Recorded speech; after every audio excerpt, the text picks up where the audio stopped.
우리 함께 인사하겠습니다. 할렐루야. 네, 오늘도 주일 3부 예배 함께 하시는 우리 모든 예배자 여러분들 주님의 이름으로 환영하고 축복합니다. 여러분, 저희는 지난주부터 요나서의 말씀을 시리즈로 묵상하고 함께 나누고 있습니다. 우리 지난주 1장의 말씀에서 함께 나누었던 것처럼 우리는 한 선지자를 바라보면서 그 선지자는 결국 하나님의 말씀에 순종하여 하나님의 뜻을 이루기는 하지만 마지못해 순종하는 선지자 한 명을 만났습니다. 바로 요나인데요. 지난 1장의 말씀에서 요나는 그마저도 감당하지 못하여 불순종하는 그의 모습을 우리가 함께 살펴보았습니다. 기억하실지 모르겠지만 1장 1절의 말씀에서 요나에게 하나님께서 말씀하십니다. 너는 니느웨로 가서 그 백성들에게 하나님의 복음을 전하고 외치라 라고 말씀하셨죠.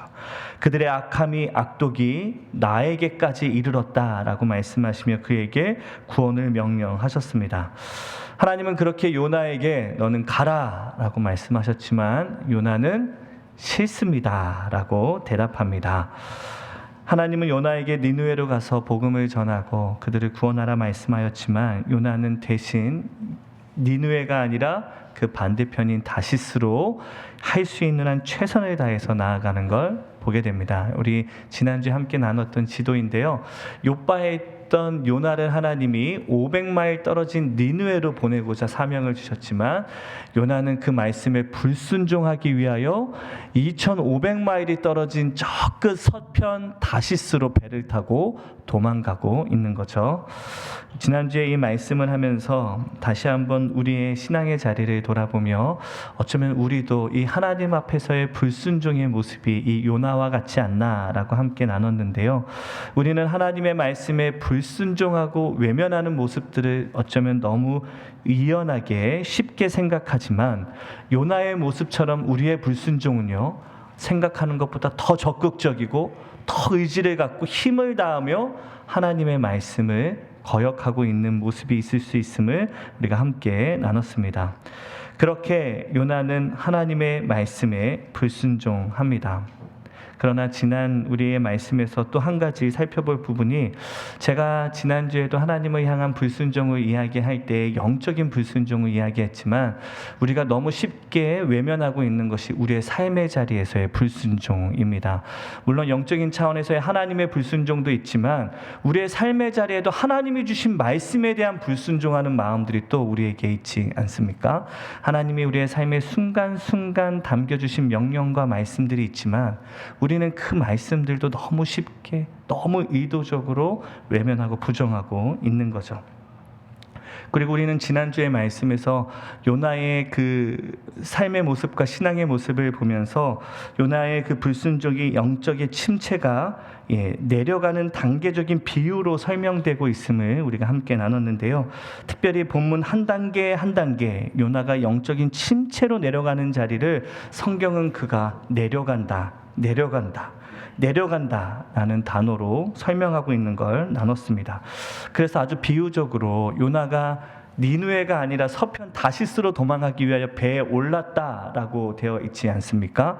그러나 원어로 보게 되면, 히브리어 성경으로 보게 되면 그가 배에 내려갔다라고 이야기하면서 하나님의 말씀에 거역하여서 니느웨가 아니라 다시스로 배를 타고 도망치는 요나의 모습은 영적인 침체로 내려가는 자리임을 우리가 지난주에 함께 나눴습니다. 그리고 그가 어느 지경까지 영적으로 내려가냐? 그 배 위에 있던 선원들이 그를 들어서 결국 바다의 깊은 영적인 어둠의 바다까지 던지는 것까지 그가 내려갔음을 우리가 함께 나눴습니다. 그리고 결국에는 그런 물고기 뱃속까지 내려가는 요나의 모습을 보면서 이건 단순히 그의 외적인 모습이 아니라 그가 영적으로도 얼마나 깊은 침체로 내려가고 있는지를 우리가 지난 말씀에서 함께 나눴습니다. 그러면서 우리 스스로를 또 함께 돌아보았죠. 나의 영혼은 지금 어느 자리에 있나? 나도 모르는 사이에 깊은 영적인 침체로 내려가고 있는 것이 나의 모습은 아닌가? 내가 하나님의 말씀에 대한 너무 의도적이고 또 나도 모르는 사이에 하나님의 말씀에 불순종하는 마음들로 영적인 깊은 침체로 내려가고 있는 것은 아닌가? 그리고 오늘은 바로 그와 같이 영적인 깊은 침체에 내려가 있는 요나의 모습을 이야기하며 결국 그가 물고기 뱃속에 들어가 있음을 이야기합니다. 우리 1장의 마지막 절이었던 17절의 말씀을 우리가 한 목소리로 함께 읽겠습니다. 시작. 여호와께서 이미 큰 물고기를 예비하사 요나를 삼키게 하셨으므로 요나가 밤낮 3일을 물고기 뱃속에 있으니라. 아멘. 여러분, 안타깝지만 오늘 본문은요, 이렇게 요나가 깊은 영적인 침체에 빠지는 것으로 오늘 본문이 시작됩니다. 우리가 지난 1장의 말씀을 이야기하면서 너무 안타까운 요나의 모습을 보며 가슴을 쓸어내리면서 이 요나의 이야기를 시작했는데요, 오늘부터 시작되는 2장, 3장, 4장의 말씀은 그럼에도 불구하고 깊은 영적인 침체와 물고기 뱃속까지 이르는 요나이지만 하나님은 그를 택하여 부르시고 인도하셔서 결국 하나님께서 뜻하고 계획하시는 사명 가운데 그를 인도하시는 이야기를 우리가 앞으로는 묵상하게 됩니다.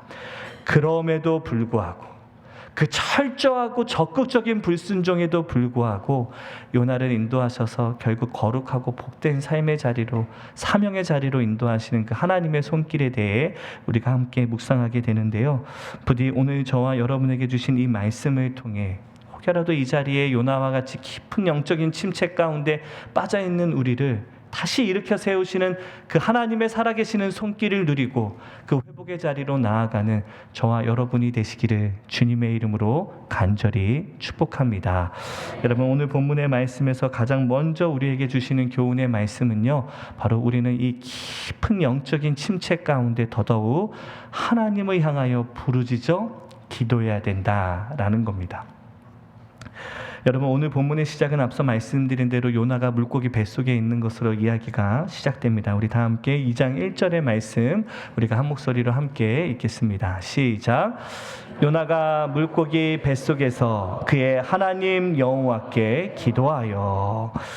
여러분, 우리가 이 요나의 이야기를 너무 잘 알고 있지 않습니까? 이 요나가 물고기 뱃속에 들어간 이야기는요, 우리가 뭐 연극으로도 보고 뮤지컬로도 보고 어렸을 때 설교 말씀으로도 숱하게 들었던 이야기입니다. 그래서 아마도 이 자리에 계시는 많은 분들은요, 이 요나의 이야기를 듣는데 하나도 거부감이 없으실 겁니다. 왜냐하면 너무 우리가 익히 알고 있는 이야기이기 때문에. 그러나 여러분, 제가 지난주에도 말씀드렸지만 이 사람이 물고기 뱃속에 들어갔다 나오는 이 이야기가 과연 실제 일인가? 일어날 수 있는 일인가? 내가 받아들일 수 있는 이야기인가를 생각해 보면 이 이야기는 결코 그렇게 쉬운 이야기가 아닙니다. 어쩌면 지금 저의 설교를 함께 나누고 예배드리시는 분들 중에도 아마도 이 요나의 이야기는 내가 신화에 나오는 이야기 정도로 알고 있거나 소설의 한 부분 정도로 알고 있거나 성경의 많은 부분들은 내가 이해하고 받아들일 수 있지만 이 부분은 내가 진짜 사실로는 역사로는 이해하지 못하겠다라고 이야기하면서 아마도 그때 당시에 구전으로 전해왔던 이야기들이 삽입된 내용 정도로 이 이야기를 받아들이고 이해하고 계시는 분들이 있으실 것 같습니다. 그러나 여러분, 그런 오해는요, 결코 하나님의 말씀을 받는 데 있어서는 건강하거나 거룩한 태도가 아닙니다. 하나님의 말씀은 1.1획 틀리지 아니하고 모두 살아계신 성령 안에서 기록된 말씀으로 받아야지, 우리가 하나님의 말씀을 받을 때 이건 이해가 되고 받아들일 수 있어서 이해하고, 이는 내가 이해하고 받아들이기에는 너무나도 어렵다, 환상이 많고 또 사실이 아닌 것 같다라는 것으로 하나님의 말씀을 배척하면 그 마음 자체가 이미 하나님의 말씀 앞에서 온전한 마음이 되지 못한다라는 겁니다. 실제로 그런 마음으로 성경을 읽었던 시대가 있었습니다. 18세기의 계몽주의 시대에 많은 신학 성경학자들이요, 성경을 그때 당시 유행하던 과학의 기준으로 성경을 판단하고 이해했던 순간들이 있었습니다. 그래서 과학으로 입증된 내용만 나는 믿고 받아들이겠다 라는 분들이 있어서 그때 당시에도 성경에 많이 기록되어 있는 기적이나 환상의 내용들, 특별히 오늘 본문 이 요나 같은 이야기는 기본적으로 그 이야기는 환상이거나 또 허구라고 이해하면서 성경을 읽었던 이들이 있었던 거죠. 그러나 여러분, 제가 이 요나의 이야기를 통해서 다시 한번 살펴보건대 하나님의 말씀에 있어서는 1점이락 틀리지 않는 하나님의 인도하심이 있음을 확인하게 됩니다. 여러분, 최근 연구로 발견된 내용들 중에 하나는요, 바로 우리가 생각하는 것보다 해양의 생물들이 다양하다라는 것이고, 실제로 향유고래라고 하는 이 고래는요, 목구멍이 사람을 삼킬 만한 크기라고 합니다. 그래서 실제로 15피트나 되는 상어를 이 향유고래는 그대로 삼키기도 하고, 나중에 이 향유고래의 배를 갈라보면 살아있는 대왕문어가 그 뱃속에 있는 경우들도 있었다라고 알려져 있습니다. 그리고 심지어 이 향유고래는 죽을 때에 뱃속에 있는 내용물들을 토해내면서 죽는 특성도 있다고 알려져 있습니다. 그래서 내셔널 지오그래픽에서 이 향유고래와 특별히 고래상어는요, 사람을 실제로도 삼킬 수 있다라고 기록되어 있습니다. 더 놀라운 것이 있습니다. 그것은 여러분, 실제로 사람이 고래의 뱃속에 들어갔다가 다시 살아나온 이야기가 있다는 것 아십니까? 제가 지금처럼 못 믿으실까봐 제가 신문 기사를, 인터넷 기사를 찾아왔는데요. 내용을 보시면 내용이 이렇습니다. 저 사람이 실제로 고래 뱃속에 들어갔다가 다시 살아나온 이야기가 있었고, 그걸 기사로 적은 내용입니다. 기사를 직접 읽어보기 원하시는 분들은 예배 후에 저한테 찾아오시면 제가 링크를 보내드리겠습니다. 여러분, 제가 이 이야기를 설명해 드리는 것은 성경은 이렇게 과학으로 찾고 확인해야만 된다라는 이야기를 여러분에게 하는 것이 아니라, 여러분, 하나님의 말씀을 읽는 데 있어서 정말 내 마음이 진짜 이 하나님의 말씀을 살아있는 하나님의 말씀으로 받고 있는가, 아니면 내 마음에도 알지 못하는 사이에, 나도 모르는 사이에 하나님의 말씀은 그럴 만한 많은 믿고 그러지 못한 많은 부정하고 있는 게 내 마음은 아닌가. 실제로 지금도 하나님의 말씀을 묵상하고 있는 내 마음 가운데 이건 신화지, 이거는 내가 받아들일 수 없지라는 마음으로 받고 있지는 않은가, 한번 돌아보기를 바라는 마음에서 말씀드렸습니다. 그러나 여러분, 그럼에도 불구하고 성경을 읽을 때에는 더더욱 하나님의 말씀을 중심으로 읽어야 되는데, 이 말씀이 더더욱 우리가 받아들일 수밖에 없는 이유를 요나서 1장 17절 요나가 물고기 뱃속에 잡아 먹히는 장면에 대한 이야기에서 확인할 수 있는데, 우리 한 목소리로 또 한번 읽겠습니다. 시작. 여호와께서 이미 큰 물고기를 예비하사 요나를 삼키게 하셨으므로 요나가 밤낮 3일을 물고기 뱃속에 있느니라. 여러분, 물고기는 어떤 물고기라고 얘기합니까? 큰 물고기인데 더 중요한 건요, 이 물고기를 여호와께서 준비하셨다라는 겁니다. 우연히 큰 물고기가 와서 요나를 삼킨 게 아니라, 하나님은 요나를 삼키기 위해서 이미 큰 물고기를 예비하셨고, 그 물고기로 요나를 삼켰다라는 이야기입니다. 그러면 받아들여야 되는 것 아닙니까? 하나님이 예비하시고 하나님이 행하셨는데. 여러분, 혹시 제가 지난주에도 나눴지만 이 요나서의 주인공이 누구입니까? 하나님입니다. 요나도 아니고 물고기도 아니고 하나님이십니다. 여러분, 하나님이 요나를 물고기를 통해 삼키셨다고 하면 믿으시는 저와 여러분 되기를 주님의 이름으로 간절히 축복합니다. 여기 있는 구보는 목사가 그렇게 했더라라고 하면 의심하셔도 당연하지만, 여러분, 하나님이 하셨다고 하시면 믿으시는 저와 여러분 되기를 간절히 소망합니다. 성경은 하나님이 하신 역사이고 하나님이 하셨음을 기록합니다. 요나서를 다시 한번 주의 깊게 돌아보시면 이 예비하셨다라는 말씀이 많이 나오는데요. 하나님께서 요나를 통해서 이 역사를 이뤄가는데 하나님이 모든 과정들과 역사들을 하나님이 예비하여서 이끌고 계심을 설명하는 단어들입니다. 1장 17절에도 하나님은 물고기를 예비하셨고, 4장 6절에는 박농쿨을 예비하시며, 7절에는 벌레를 예비하시고, 8절에는 그 뜨거운 동풍까지도 하나님이 만드시고 예비하셨다라고. 요나가 바다에 떨어질 수밖에 없었던 그 폭풍을 일으키신 이도, 예비하신 이도 하나님이시라고 말씀하고 있는 겁니다.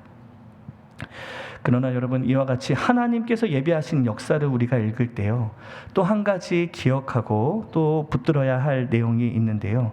그것은 무엇이냐면, 하나님께서 예비하시고 인도하시는 역사이지만 그럼에도 우리의 삶에 괴로움과 고난이 있을 수 있다는 겁니다. 여러분, 우리의 믿음과 신앙이요, 이 부분에서 많이 넘어집니다. 하나님께서 행하신 일이라면, 하나님께서 예비하신 일이라면 왜 내 삶에 고난이 있고 눈물이 있고 아픔과 상처와 문제들이, 상처들이 계속해서 일어나느냐라는 부분에서 우리가 계속해서 넘어집니다. 하나님이 하신 일이라면 디즈니 동화에서만 나오는 것 같은 그런 아름다운 이야기들만 있어야 될 것 같은데, 모든 역사는 힘들고 어려워도 다 해피엔딩으로 끝나야 정상일 것 같은데, 우리의 삶이 그렇지 않은 것으로 인하여 우리가 많이 신앙 가운데, 믿음 가운데 넘어집니다. 어떻게 하나님께서 그러실 수 있느냐고. 하나님은 우리에게 늘 박넝쿨과 같은 은혜만 주셔야 하고, 좋은 것만 주셔야 하고, 폭풍 가운데 우리를 구원해 주시고, 고래에 빠지면 고래에서 우리를 구원해 주시는 게 하나님의 일일 것 같은데, 오히려 우리를 고래의 몸속으로 내던지시는 하나님이라는 것 때문에 우리가 많이 넘어지는 거죠. 여러분, 그러나 우리는 이 요나서를 통해서 하나님께서 예비하신 고난의 또 다른 의미가 무엇인지를 또 발견하게 되는데요. 여러분, 이 고난이 요나에게 꼭 필요한 일이었기 때문입니다. 제가 그 이유를 두 가지로만 먼저 설명해 드리겠습니다. 우리 다 함께 1절과 2절의 말씀 우리 한 목소리로 함께 읽겠습니다. 시작. 요나가 물고기 뱃속에서 그의 하나님 여호와께 기도하여 이르되, 내가 받은 고난으로 말미암아 여호와께 불러 아뢰었더니 주께서 내게 대답하셨고, 내가 스올의 뱃속에서 부르짖었더니 주께서 내 음성을 들으셨나이다. 아멘. 여러분, 성경이 뭐라고 이야기하냐면, 요나가 물고기 뱃속에서 여호와께 기도하며, 또 2절에는 내가 받는 고난 가운데 고난으로 말미암아 뭐 했다고 기록합니까?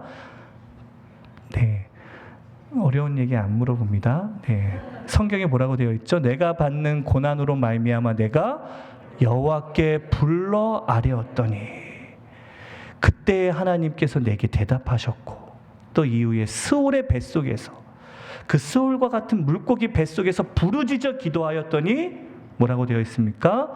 주께서 내 음성에 들으셨나이다. 여러분, 요나가 달라져 있는 거 보이십니까?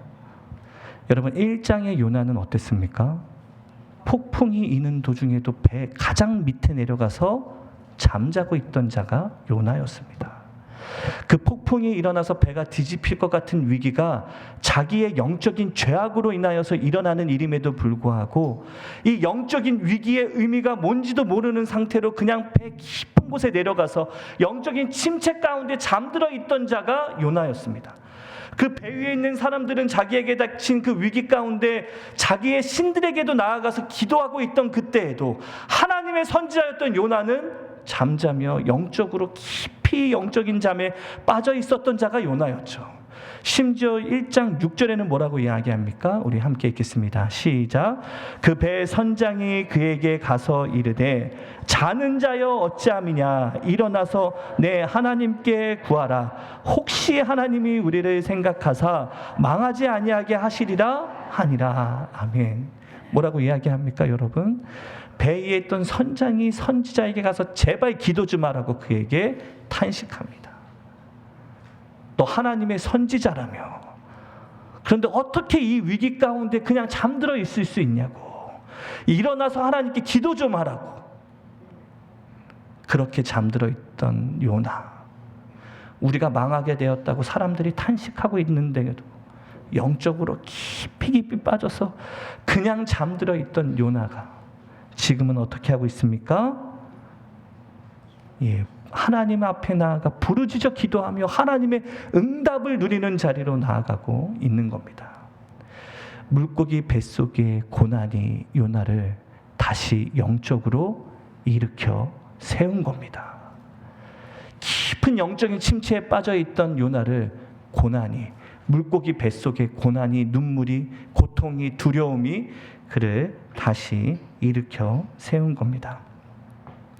사랑하는 기도자 여러분, 혹시 지금 여러분의 마음이 요나처럼 물고기 뱃속에 있는 것처럼 답답하고 두렵고 어둡고 근심되며 아프고 상처 가운데 계십니까?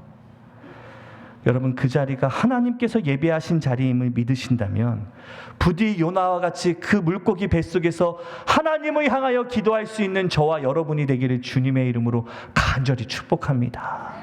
여러분, 그 자리는 절망하고 낙심할 자리가 아니라 더더욱 하나님 앞에 나의 영혼을 다하여 하나님께 부르짖어 기도해야 할 자리임을 기억하면서 더 절박하게, 더 간절하게 하나님의 이름을 부르짖으며 기도할 수 있는 우리 모두가 되기를 주님의 이름으로 간절히 축복합니다. 여러분, 고난과 위기, 결핍과 부족함, 상처와 아픔, 두려움과 근심, 이건 우리의 영혼을 다시 살리는 하나님의 최고의 선물임을 기억하며 요나와 같이 그 자리에서도 다시 일어나는 우리 모두가 되기를 주님의 이름으로 간절히 축복합니다. 여러분, 두 번째로, 여러분, 우리가 이렇게 주님 앞에 나아가 기도할 때 우리에게 일어나는 변화가 있다면 그건 우리가 그 자리를 통해 기도하게 되지만 그냥 기도하지 않고 하나님 앞에 부르짖어 기도하게 된다라는 겁니다. 우리 다 함께 2절의 말씀 우리가 한 목소리로 함께 읽겠습니다. 우리 2장 2절 말씀, 한 목소리로 읽겠습니다. 2절 말씀이니까요. 그 앞에 거 다시 보여주시면 좋겠습니다. 네, 이르되부터 같이 읽겠습니다. 시작. 이르되 내가 받는 고난으로 말미암아 여호와께 불러 아뢰었더니 주께서 내게 대답하셨고 내가 스올의 뱃속에서 부르짖었더니 주께서 내 음성을 들으셨나이다. 여러분, 요나가 그 뱃속에서 기도하는데 그냥 기도하지 않고 하나님 앞에 나아가 부르짖어 기도합니다. 온 목소리로 힘을 다하여 하나님께 부르짖어 기도합니다. 그리고 그 음성에 하나님이 들어 응답하십니다. 여러분, 제가 이 정도 얘기하면 여러분들도 이렇게 얘기하지 않으시겠습니까? 목사님, 제가 압니다. 기도해야 되는 것 아는데요. 왜 굳이 그렇게 부르짖어 기도해야 합니까? 그냥 기도해도 하나님은 아시고 또 내가 기도하지 않아도 하나님께서 내 필요를 다 아시고 응답하실 텐데 내가 굳이 왜 그렇게 기도해야 하고 부르짖어 특별히 기도해야 합니까? 라고 생각하실 수 있으실 것 같은데요. 여러분, 그게 하나님의 명령이고 말씀이고 당부이기 때문입니다. 하나님께서 뭐라고 말씀하셨습니까? 너는 내게 부르짖어 기도하라. 그러면 내가 응답하겠고 내가 알지도 못하는 크고 은밀한 일을 내가 너에게 보이리라 라고 말씀하셨습니다. 여러분, 혹시 어미제비가 새끼들에게 먹이를 먹이는 방법이 뭔지 아십니까? 어미가 그 우리에 있는 둥지에 있는 새끼 새들에게 먹이를 먹이는 방법. 그 둥지에는 늘 많은 새끼들이 있을 텐데 어미는 어떻게 먹이를 그 새끼들에게 먹일까? 한 동물학자가 열심히 관찰했더니 어떤 걸 발견했냐면 어미새는요, 가지고 온 먹이를 늘 입을 가장 크게 벌리는 아기 새에게 가장 먼저 먹이를 준다는 걸 발견했다고 합니다. 그러니까 그 둥지에 있는 어린 새들 중에 가장 먼저 가장 크게 입을 벌리는 새끼에게 어미는 먹이를 주고, 그러면 이 먹이를 먹은 아기 새는 그 먹이를 씹기 위해서 입을 다무게 될 테고, 그러면 그 다음으로 입을 크게 벌리는 새끼에게 또 먹이를 주면서 그 새끼들에게 먹이를 주게 되는 거죠. 여러분, 어미새가 머리가 좋지 않기 때문에 골고루 먹이를 주는 게 쉽지 않을 테지만 이렇게 가장 먼저 크게 입을 벌리는 새끼들에게 먹이를 주는 것으로 어미는 모든 새들에게 골고루 먹이를 줄 수 있다라는 거죠. 여러분, 어미 새도 입을 가장 크게 벌리는 새끼에게 가장 먼저 먹이를 줍니다. 지금 이 순간에도 하나님을 향하여서 가장 간절히 크게 부르짖어 기도하는 영혼에게 하나님께서 가장 먼저 가장 확실한 방법으로 응답하시는 하나님이심을 믿고 주님 앞에 부르짖어 기도할 줄 아는 저와 여러분이 되기를 주님의 이름으로 간절히 축복합니다.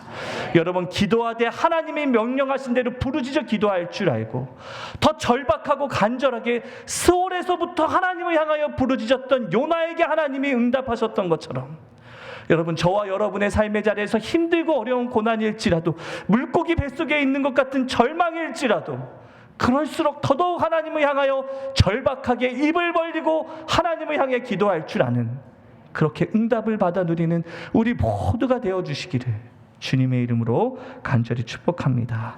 여러분, 오늘 교훈에서 또 마지막으로 우리가 발견하게 된 교훈 하나가 있는데요. 그것은 무엇이냐면, 우리는 고난 속에서 진짜 나의 하나님을 발견하게 된다, 만나게 된다라는 겁니다.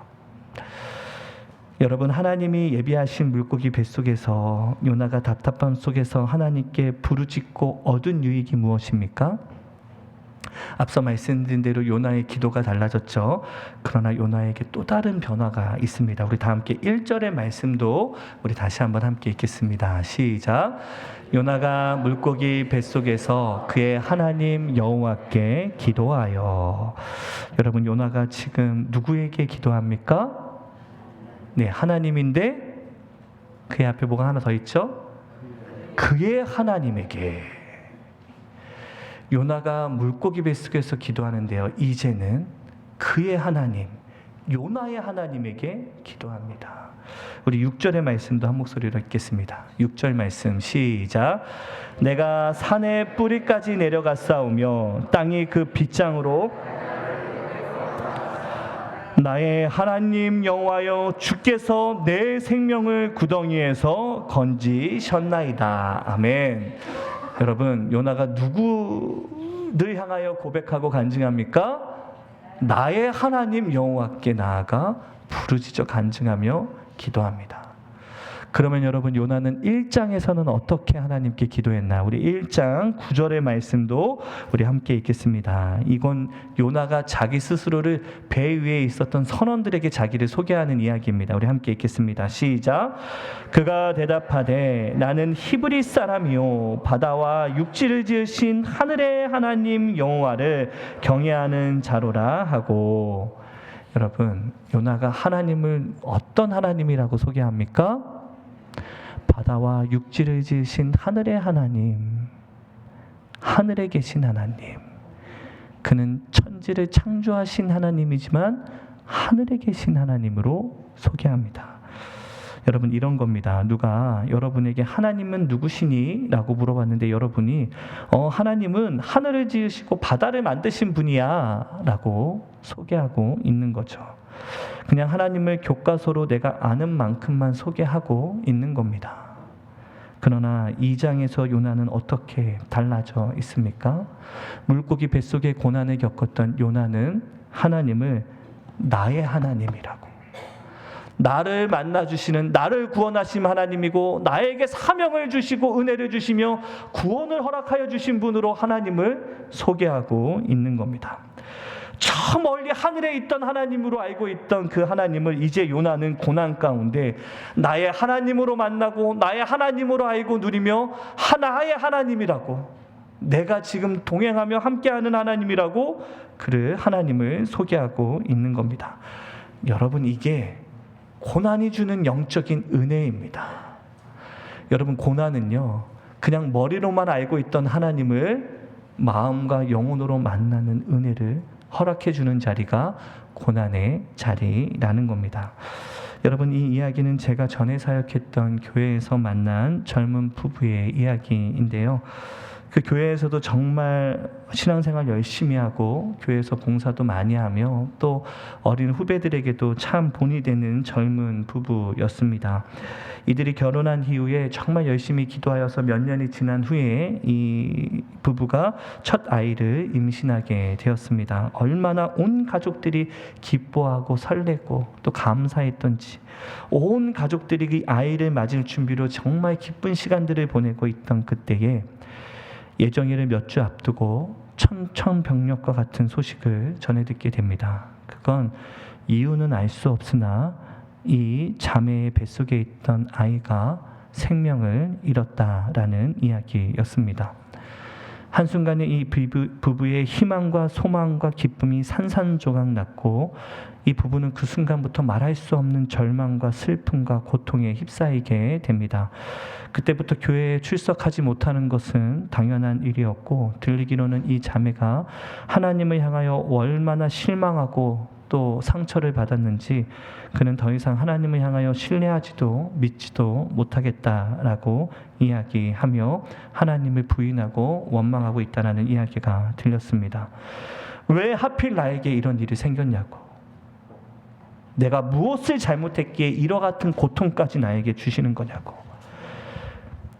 그는 그나마 신앙이 있었기 때문에 나에게 일어나는 모든 일이 다 하나님으로부터 일어난 일인 줄 알았기 때문에 더더욱 하나님을 향하여 원망하고 불평하며 절망과 낙심과 공허함과 슬픔과 상처 가운데 하루하루 절망적인 시간들을 보내고 있는 겁니다. 며칠 밤낮을 울고 또 울며 모든 것을 다 포기하고 싶었던 그날도 이 자매가 그날 밤도 잠을 이루지 못하여서 눈물로 하루하루를 보내며 절망하고 있던 그 순간 도무지 잠이 나지 않아서 결국 침대에서 내려와 무릎을 꿇었다고 합니다. 흐느끼는 목소리로 말도 하지 못하고 그저 하나님, 제가 너무 힘들다고, 어떻게 나한테 이렇게 하실 수가 있냐고, 나는 이제 버틸 힘도 없다고, 나는 다 내려놓고 이제 다 포기하고 싶다고, 그러니 제발 하나님의 음성 한 번이라도 들려주시거나 말씀이라도 하시거나 나를 좀 살려달라고 부르짖어 기도했다고 합니다. 당연히 그 기도는 논리정연하지도 않았고 거룩한 단어들로 채워지지도 않았고 그냥 온 마음을 다해 토해내는 절규에 불과했습니다. 그런데요, 여러분, 그때 이 자매가 태어나서 처음으로 알 수 없는 따뜻한 손길이 자기를 꼭 껴안는 느낌을 받게 됩니다. 분명 그 자리에는 아무도 없었지만 또 분명 누군가가 나를 따뜻한 손길과 팔로 어루만지고 붙들고 있다는 것을 느꼈고, 이건 단순한 환상이 아니라 나에게 다가오시는 누군가 분명한 손길이 있다는 것을 확신하는 손길이었다라고 간증하였습니다. 그렇게 밤이 새도록 자신을 끌어안는 그 팔과 함께 억누르고 있었던 슬픔과 고통을 그 자리에서 다 쏟아내고 본물 터지듯 눈물을 다 쏟아내며 한참을 밤새도록 그와 함께 울었다고 합니다.